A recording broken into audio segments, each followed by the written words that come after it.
thought maybe from Butler. Finds Butler. Butler turns, fires. It's good as the shot clock expires. Jimmy Butler, and it's a 6-point lead. All right.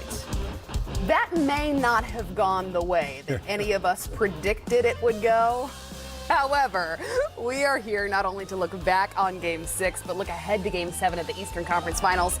He's Coach Sam Mitchell. He's Isaiah Thomas. I'm Kristen Ledlow, and we're with you for the next, well, however long it takes to hear from each of these teams. Not going to be long. And player, you think? Well, if you're Miami, you're trying to get out of there to get home, right? Z? Yeah, right. And if you're Boston, you definitely want to get out of there because you are hurt right now. Yeah, most definitely.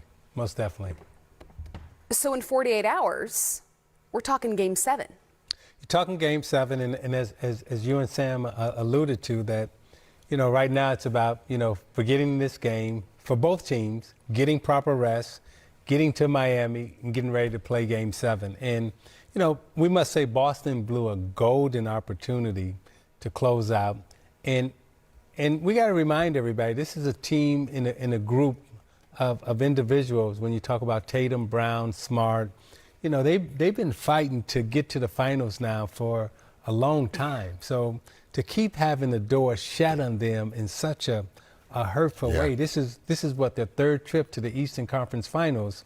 And with those three, they still haven't got the job done. And tonight you thought they would get it done. 27 points, Coach, combined for Jimmy Butler in the last 3 games. Yeah.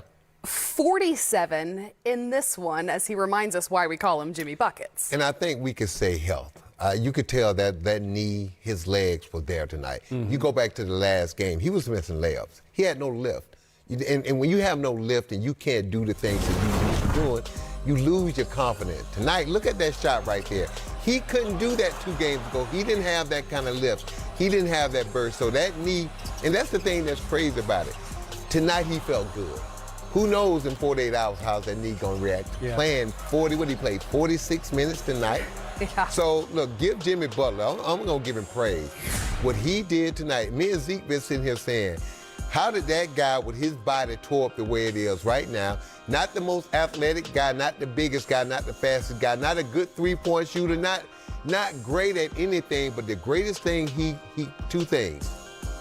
He competes and the belief he has in himself. Those 2 things is what separates him and puts him on the level with more talented players, in my opinion, Tatum, Brown, and others, because he competes in that belief in himself. And he did it on 55% shooting, a 4th 40-point post game for Jimmy Butler in this one. And Zeke, he affected the game in so many other ways, 9 rebounds and 8 assists. I mean, when, this was a guy the last game who we saw shooting air balls from the 3-point line.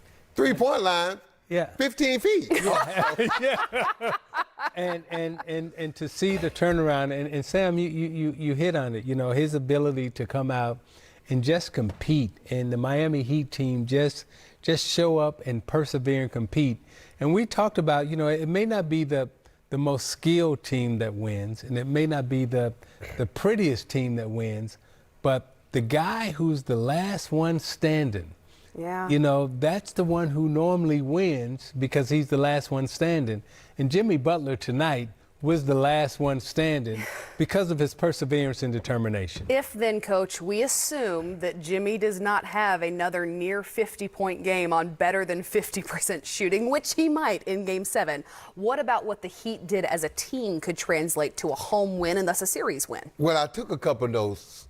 The last game, the Heat backcourt, Kyle and Strus, had 4 points. Mm-hmm. They were 0 for.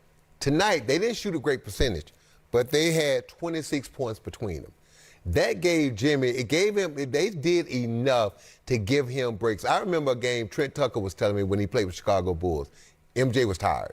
Right. And MJ came to the huddle and said, I need somebody to make 1 shot just so I don't have to score. I don't have to work hard on this possession. Right. 1 shot. And what Jimmy Butler needed tonight, he needed Kyle and others to make a couple of shots just so he didn't have to dominate the ball the whole night, just to give him a little rest. Because Isaiah tell you, you don't rest on defense, you rest on offense. Yeah. Right? So that's what he needed. And he got just enough input, just enough shooting and scoring from others. he scored almost half their points. Yeah. Let that resonate. In a Game 6 on the road in Boston, a closeout game. Unbelievable. Nobody else even had 20, and only 3 total scored in double figures. But we can talk missed opportunities, Zeke, for the Celtics. Jaylen Brown and Jason Tatum combined for 50 points. What offensively just wasn't quite clicking in order for them to beat, by every stretch of the imagination, a hobbled Heat team?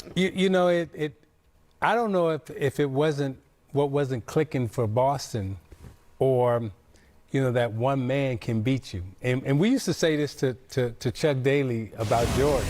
They would always say, well, one guy can't beat you, right?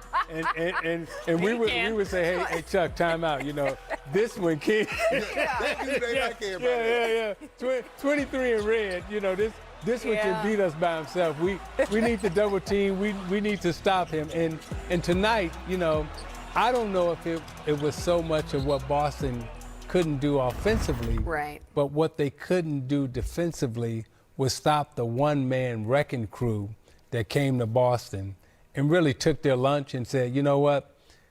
You remember how we used to get robbed? Oh, yeah. We probably didn't get robbed. Come on now. But, I played with this one guy every night, right? And right after the game, he and I would be walking to the bus stop. Now, we just got through playing. And he would turn around and say, give me your money.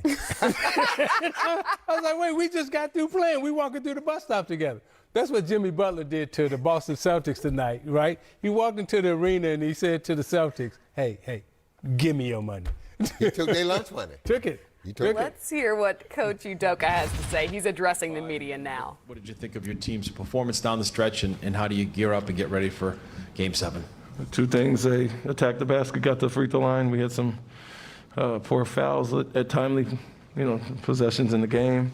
Then they made timely threes, specifically late in the shot clock, where we didn't contest or get out on shooters as well as we should have. And so,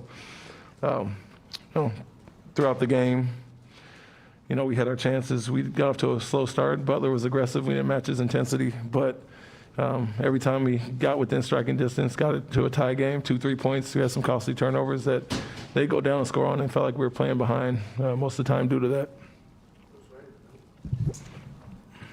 Ime, just in the second half in general, in terms of getting Tatum going in that fourth quarter, what did you see there in terms of his struggles, and what can you do in Game 7 to make sure that doesn't happen, especially in the fourth quarter? Yeah, them loading up on him, like always. And that was part of the deal, having some of the turnovers there was, them double teaming him, and either we got the passes out, got tipped, or they weren't crisp and didn't get to attack out of that. So knowing they're going to go after him, load up on him like always, that's nothing new as far as that. And just our execution, whether he was a handler or the screener, wasn't as crisp as it needed to be, and we didn't get a chance to attack the numbers behind it. Ime, 2 things quick. First, with Jimmy, obviously he's a great player, hit a lot of tough shots. Is there anything